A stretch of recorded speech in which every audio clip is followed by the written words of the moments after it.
मन मंदिरा गजर भक्तीचा.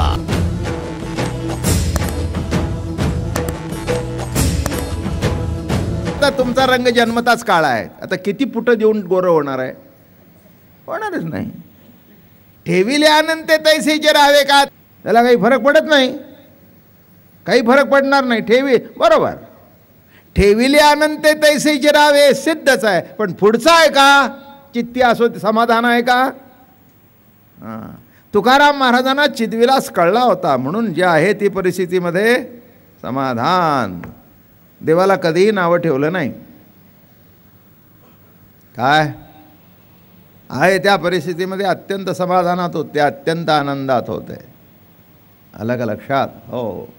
मी आमच्या घरात सुद्धा उदाहरणं बघितली. आमचे सद्गुरू दादा महाराज, आणि त्यांना 46 साली गेले आणि कीर्तनात ध्येय ठेवला त्यांनी.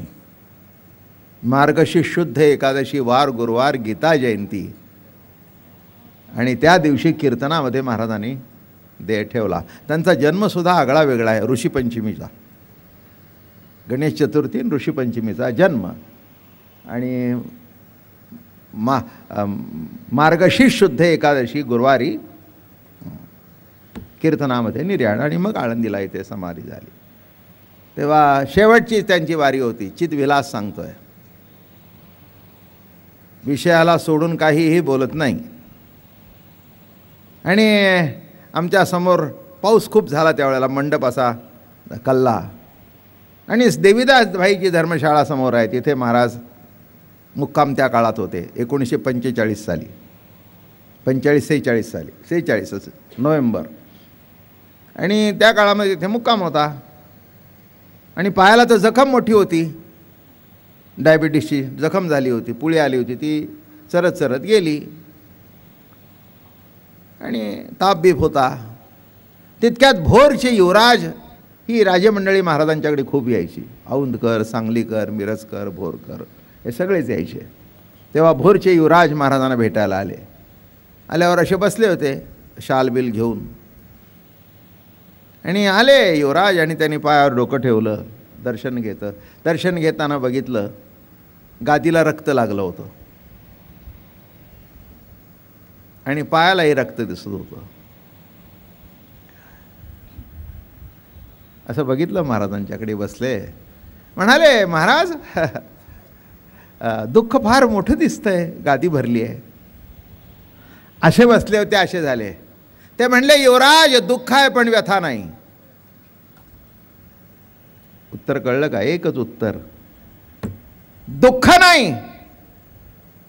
काय? दुःख आहे पण व्यथा मस्त आहे. म्हणजे मस्त आहे. आणि अजून मला आठवतं त्यावेळेला काल्याच्या कीर्तनाची हाजरी होती. हाजरीची कीर्तनं असतात, आणि एकेकाला जे कीर्तनकार असतात त्यांना कीर्तन करायला सांगतात 10 मिनटं 15 मिनटं. तेव्हा अगोदर कोणाच्या तरी 10-15 कीर्तनकार असायचे, आणि मग शेवट महाराज उभे राहायचे. मग त्यातल्या कोणीतरी कीर्तनकारांनी आणि बोलायला सुरुवात केली की आमच्या सद्गुरू बाप्पांनी एवढी प्रभूची सेवा केली, आणि त्या काळ्याला करत नाही का? त्यांच्या पायाला जखम का केली? आयुष्यभर भजन केलं, आयुष्यभर कीर्तन केलं, आयुष्यभर पंढरीची वारी केली, आणि त्यांनी पायाला दुःख का केलं? त्यांनी सांगितलं, कोण आहे त्यांना कीर्तन बंद करायला सांगा, इथून पुढे कोणी कीर्तन करायचे नाही, मी कीर्तन करतो. आणि जाऊन उभे राहिले, विणा घेतला आणि बोलायला सुरुवात केली, माझ्या पांडुरंगाला कुणीही नावं ठेवायचं नाही. असं का केलं म्हणायचं नाही. एकनिष्ठ भक्त का केलं म्हणत नाही. त्या व्यथेतून सुद्धा व्यथा पाठवणारा कोण आहे? त्या प्रभूचं दर्शन मी घेत असतो.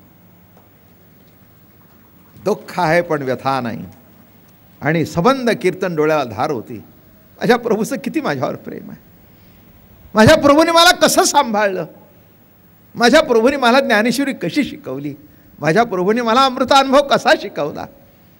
संपूर्ण कीर्तन त्याच्यावर केलं. आणि पुन्हा या फडावर मला असं झालं म्हणून आपल्या फडातल्या मंडळींनी पांडुरंगाला किंवा संताला कोणीही नावं ठेवायचं नाही. हा सुद्धा प्रसादच आहे म्हणून ग्रहण करावा.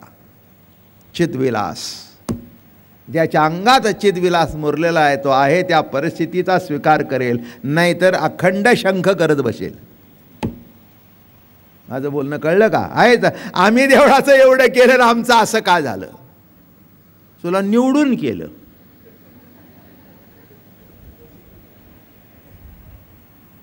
असं का झालं असं काही नाही. रामकृष्ण परमहंसांच्या घशाला सुद्धा कॅन्सर झाला का नाही? काय मग संत नव्हते ते परमहंस नाव खोडून काढा. काय अरे देहाच्या दृष्टिकोनातून जे देहाची व्यथा आहे ते होत राहील ना, त्याच्यात विशेष काय? हां, आपण ते कुठे रत झालेत तिथे बघावं. हां, घशाला कॅन्सर झाला पण वृत्तीला नाही. आमचे घसे चांगले आहेत, शरीर चांगलं आहे, पण वृत्तीला कॅन्सर आहे. कॅन्सर कुठे आहे? वृत्तीला आहे. आणि तो कोणाच्या बाळाला बरा होत नाही. देहाच्या कॅन्सरवर ठराविक पद्धतीने असा 7-8 माणसं बरी झालेली मी बघितलीत. बरी झालेली मी माणसं बघितलीत. चांगली माणसं बरी झाली. घशाची बरी झाली, छातीला कॅन्सर झाला बरा झाला, हे बघितलं. पण नीट लक्षात ठेवा, असा वृत्तीला जर कॅन्सर झाला तर तो लवकर बरा होत. याच्याकडे लक्ष द्यावं. आणि वृत्ती तुमची नीट राहावी त्याच्याकरता चिदविलास. आणि म्हणून ज्ञानेश्वर महाराज म्हणतायत, आता नाथिलेची नाशेता तो नाश नव्हे नाश करता, उभय पक्षी व्रता होऊन टाके. अरे नाश झाल्यासारखा दिसतो तरी तो नाश कापुराचे थळी व नुरेची आगीचे वर व नुरेची रूपनाव तैसे या. कापुराचा पदार्थ जाण दहन प्रवृत्ती उताशन, तै अग्निसहित दहन होऊन टाके. बरं का, बाकीच्या दिव्याचं काय असतं की जळलेलं खाली शिल्लक राहतं. वात पेटवली, वात शिल्लक खाली राहते ना.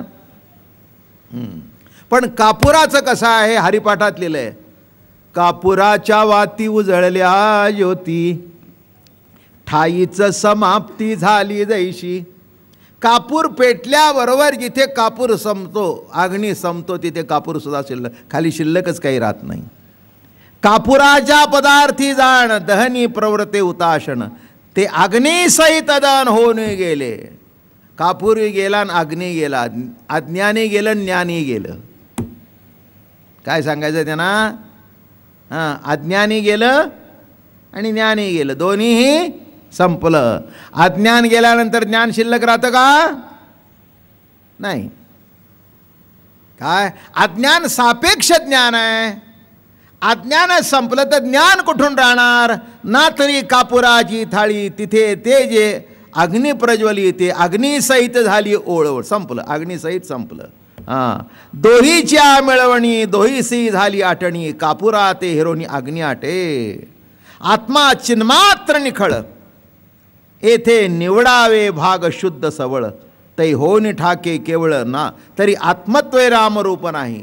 आता कापूर नाही, अग्नी नाही, नामरूप नाही म्हणजे काय? अग्नी जळून गेल्यावर अग्नी नाव संपलं, शिल्लक राहिलं का? नाही. कापूर शिल्लक राहिलं का? नाही. दोन्हीही संपलं. तसं मूळ आत्मस्वरूपाच्या ठिकाणी सगळी नावं उदाहरण देतो. ही नदी गंगा, यमुना, सरस्वती, नर्मदा, कावेरी, बरोबर आहे ना? कुठपर्यंत? सागराला मिळे तोपर्यंत. सागराला मिळाल्यानंतर निवडून काढा भाऊ, ही गंगा,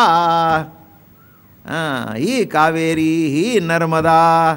तसं मूळ स्वरूपाशी एकरूप झाल्यानंतर तिथे खाली काही शिल्लक राहत का? जे विशेष सामान्यवीन आत्मत्वी नाही आमपण, तिथे विशेष नाही सामान्य नाही, सगळे एकरूप. अहमपणा सहित सरलं. म्हणजे काय? थोडक्यात दृष्टांत देऊन सांगतो. थोडक्यात दृष्टांत असा आहे, काय झालं, गंगा वाहत होती एकडून आणि एक आलं गटरचं पाणी. दोन्ही पॅरलल चालले होते. गंगेला वाटलं मोक्षदायिनी गंगा आहे मी. परम पावन गंगा आहे, माणसांची पापं धुतली जातात. हे सगळ्या गावाची घाण गटार गंगा. ते काय म्हणलं माहिती आहे का? कसं का असे ना, पण मलाही नाव गंगाच आहे. गटार का होईना गंगाच आहे. आणि एक लक्षात घे बाई, तू फार मोठी, तुझाही विसावा तोच आणि माझाही विसावा तोच. तुझाही विसावा तोच आणि माझाही विसावा तो. तू तिथेच जाऊन मिळतेस आणि मी तिथेच जाऊन मिळतो. एवढा अहंकार करायची गरज काय? हां, हे गटरचं पाणी, हे गंगा, नामरूप सगळं संपलं.